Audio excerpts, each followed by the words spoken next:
धरती बाबा, महानायक और भगवान। बिरसा मुंडा को ये तीनों नाम यूं ही नहीं मिले।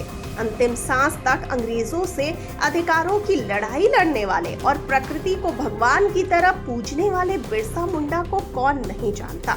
इनकी जयंती को जनजाति गौरव दिवस के रूप में भी मनाया जाता है।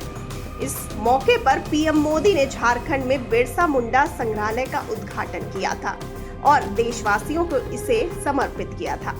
आइए अब जान लेते हैं बिरसा मुंडा अंग्रेजों के खिलाफ क्यों बिगुल फूके और एक नए धर्म की शुरुआत इन्होंने क्यों की। आपको बता दें कि आदिवासियों के महानायक बिरसा मुंडा का जन्म झारखंड के खूंटी जिले में 15 नवंबर 1875 को हुआ था। आदिवासी परिवार में जन्मे बिरसा मुंडा के पिता सुगनापुर्ती और मां कर्मीपुर्ती निषाद जाति से ताल्लुक रखते थे। बिरसा मुंडा का सारा जीवन आदिवासियों को उनके अधिकारों के लिए जागरूक करने और आदिवासियों के हित के लिए अंग्रेजों से संघर्ष करते हुए बीता। अंग्रेजों के खिलाफ आंदोलनों के कारण कई बार इनकी गिरफ्तारी भी हुई, लेकिन न तो ये सफर थमा और न ही अधिकारों की लड़ाई मंद पड़ी। रिपोर्ट के मुताबिक बिरसा मुंडा के परिवार ने ईसाई धर्म को अपनाया था। धर्म परिवर्तन के बाद इनका नाम दाऊद मुंडा और पिता का नाम मसीह दास हो गया। धर्म परिवर्तन के कारण इनकी पढ़ाई एक मिशनरी स्कूल में हुई, लेकिन ईसाई समाज द्वारा बार बार मुंडा समुदाय की आलोचना करना इनको नागवार गुजरा।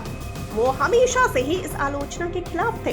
नतीजा, आदिवासियों के प्रति अपने कर्तव्य को निभाने के लिए वो पूरी तरह इसी समुदाय से जुड़ने का निश्चय कर लिए।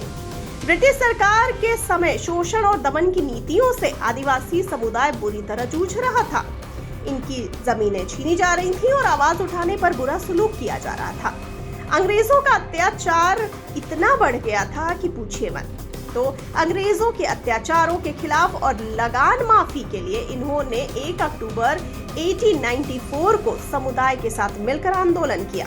1895 में इन्हें गिरफ्तार किया गया और हजारीबाग केंद्रीय कारागार में 2 साल कारावास की सजा दी गई।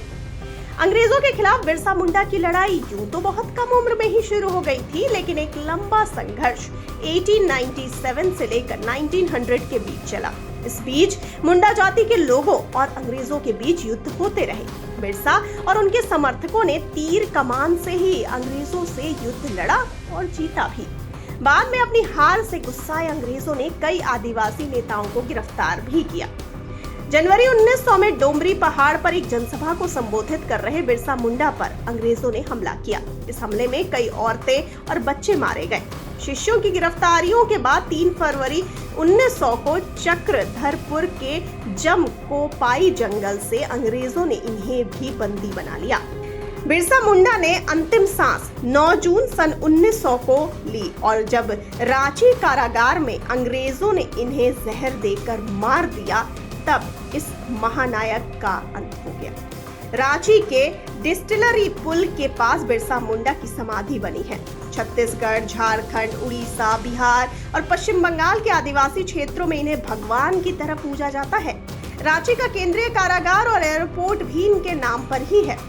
10 नवंबर 2021 को केंद्र सरकार ने इनकी जयंती के दिन को जनजातीय गौरव दिवस के रूप में मनाने की घोषणा की थी। आपको जानकारी के लिए ये भी बता दें कि 1894 में बिरसा मुंडा ने एक ऐसे धर्म की शुरुआत की जो पूरी तरह से प्रकृति को समर्पित था। बिरसाइत धर्म में गुरुवार के दिन फूल, पत्तियां और दातुन को तोड़ने पर भी मनाही थी। जी हाँ, इस दिन हल चलाने की भी पाबंदी थी। इस धर्म को मानने वालों का एक ही लक्ष्य था, प्रकृति की पूजा। इस धर्म के प्रसार के लिए बिरसा मुंडा ने 12 शिष्यों को नियुक्त किया। रिपोर्ट के मुताबिक इस धर्म को मानने वाले लोग मांस, मदिरा, तंबाकू और बीड़ी का सेवन भी नहीं करते हैं।